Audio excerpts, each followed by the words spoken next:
The premise of the movie is set in the 1950s in the United States. Although on paper African Americans have equal rights, in reality they are facing raging racism and segregation. One victim of such racism is a middle-aged black woman named Ruby Baptiste. At the beginning of the film, she is looking for a job in her predominantly white city. While in the same venture, she ends up at Marshall Field, a department store that used to be popular for its anti-black agenda. Ruby finds another black woman working in the store who they have appointed to seem more inclusive in changing times. She knows that the store will not allow two black girls to work in the same department, hence, she doesn't bother going in for the interview. Later that day, Ruby is working at a pub as a side hustle. It is a safe environment for black people since it lies in their part of the town. However, among the crowd, a white man catches Ruby's attention. He even pays for her drinks, an act that intrigues her. Ruby introduces herself and asks him what his intentions are. The man's name is William, and he claims that he has no bad intentions towards her. As they talk, the topic of being a black woman in America is brought up. Ruby expresses that because she is black, she is competing with her own people to get a job. If she had William's skin, she wouldn't have to run as fast as she is running right now. By the end of the night, it is evident that William fancies Ruby, which is uncommon because of their races. Ruby takes the chance and decides to come home with him. Soon, things get steamy, and they end up making love on the steps. Then comes the morning. Ruby wakes up and gets a look at her arms, which have miraculously turned white. Shocked, she walks up to the mirror to discover that she has completely turned into a white woman. She slaps herself to get out of the nightmare, and only after several attempts does she register that this is reality. She freaks out and goes outside in just a robe, but unlike usual, no one pays much attention to her. While frantically trying to make sense of the situation, she bumps into a black kid. He drops his popcorn everywhere, but the white cops nearby restrain him instead of Ruby. This is when she experiences white privilege for the first time. Before the kid is harmed, she tells the cops it was her fault. However, they are not regretful of accusing the child just because he is black. They politely escort her to the police car to bring her home. Ruby is unused to being treated so kindly by police, but she is too shocked to make sense of what is going on.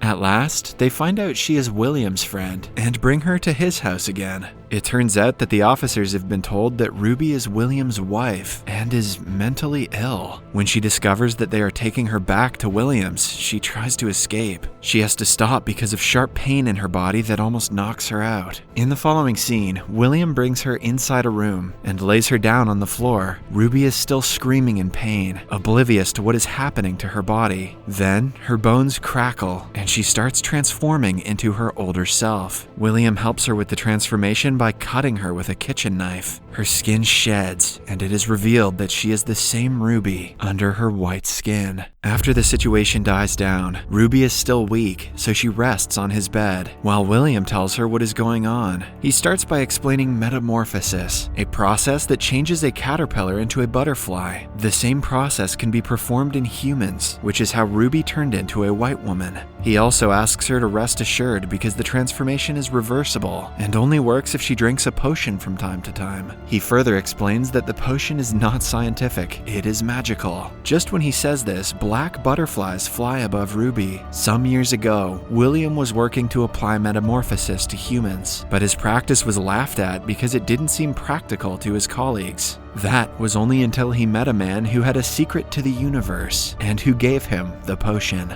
Ruby has a hard time taking everything in and is shocked to learn that magic is real. Now that the pain is gone, she can clearly spot the difference in how she was treated as a white woman. She felt like she was finally a human being. However, the pain was not worth it. William assures her it will get easier starting the second time. A while later, he leaves, but not before leaving Ruby a vial of potion and a bundle of money. He wants her to do anything she likes with them. After giving it some thought, Ruby decides to drink the potion and go outside as an entirely different person. She enjoys the day by strolling around the park without getting any uncomfortable stares. I guess misogyny doesn't exist in this world. Little things like buying ice cream is a different experience as a white woman. woman. She isn't feared or judged because of her skin color. Ruby discovers what freedom feels like for the first time in her life. At night, she is turned into her original self and is taking a bath in William's house. William finds her in a good mood and assumes her day went well. He is also curious as to why she didn't take the money that he left for her. Ruby replies that after her skin turned white, she didn't need the money anymore. William discloses that when the time comes, she will have to do a favor for him, but assures her that it isn't something drastic. Until then, she is free to live or come to his house anytime she wishes. The following day, Ruby changes her name to Hillary and applies for a job at the same department store that she couldn't get as a black woman. She is interviewed by the general manager, Paul. Her resume is impressive because she has studied and worked hard to succeed as an African American woman. Unimpressed, Paul even jokes that she might take his job.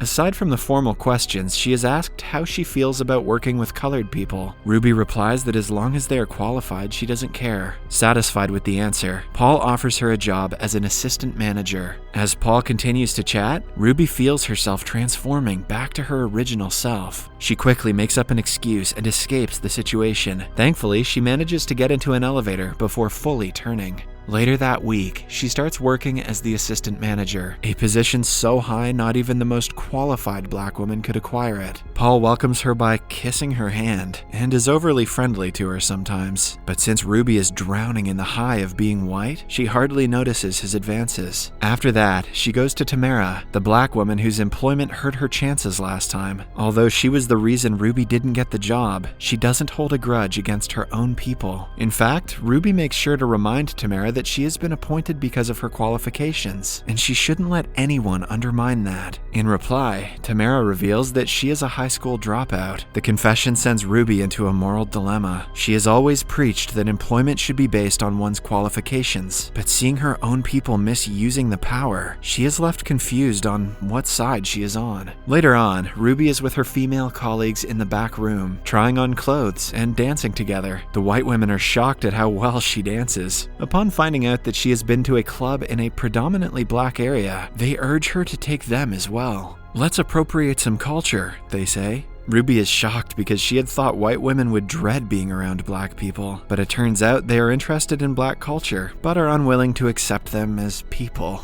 Ugh.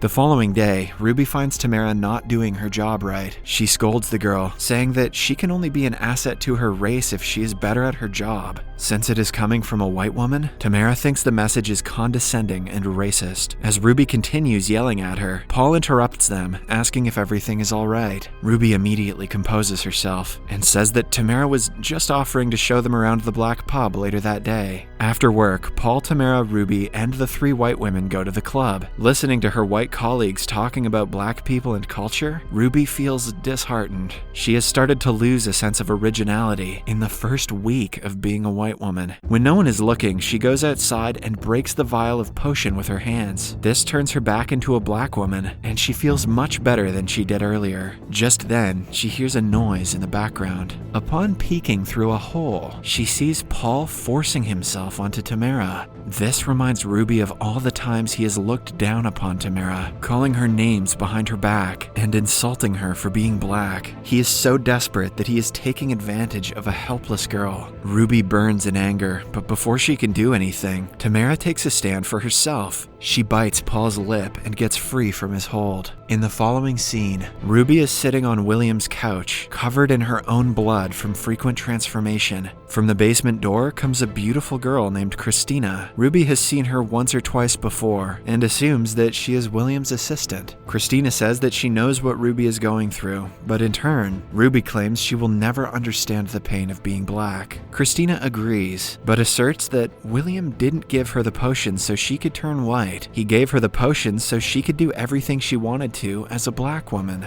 This changes Ruby's perspective. For the past week, she has been trying hard to do things as a white person and has forgotten what she would do in their place as a black woman. The following day, Ruby turns into Helen for the last time and goes to the office to hand in her resignation. Paul is shocked that a new and competent girl like her is leaving so soon. However, Ruby explains that she is attracted to Paul, and the only way for her to be together with him is as a lover, not as his employee. Paul, unable to control himself, kisses her, but Ruby stops him, asking him to be more patient. She wants to turn him into a toy and make him long for her before she gives in. She ties his hands and pulls his pants down. As Paul looks at her in anticipation, she ties his belt around his neck and treats him like a dog. Paul is enjoying the moment until he notices her eyes are changing colors. He asks her to stop, but she ignores him and stuffs his mouth with a gag so he cannot scream. Then she proceeds to assault him with her stiletto heel. By the end of the torture, her white skin is completely peeled off and she is covered in blood again.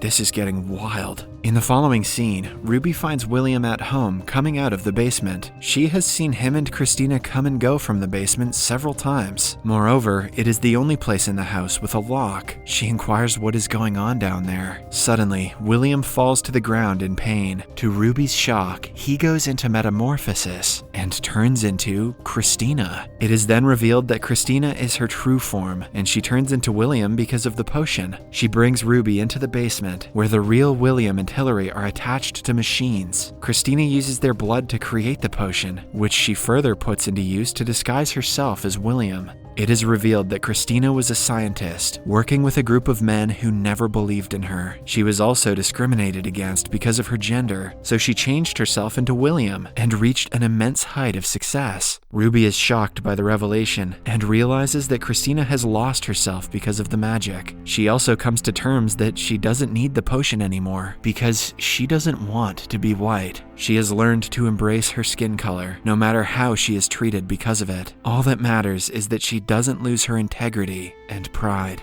Subscribe for more videos like this, turn on notifications, and leave a like to help the channel out. Thank you for watching.